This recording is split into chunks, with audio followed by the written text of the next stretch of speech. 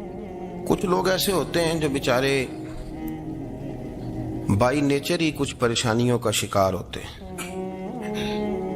اور قرآن مجید نے جو ارشاد فرمایا نا کہ کچھ لوگ نفس کی خواہش کو اپنا خدا بنا لیتے ہیں، تو وہ بلا وجہ بھی بہت ساری باتیں کرتے ہیں جن کا کوئی وجود نہیں ہوتا۔ عورت کو حقوق دلانے کے لیے بہت سارے لوگ بہت ساری غلط باتیں کرتے ہیں۔ جو لوگ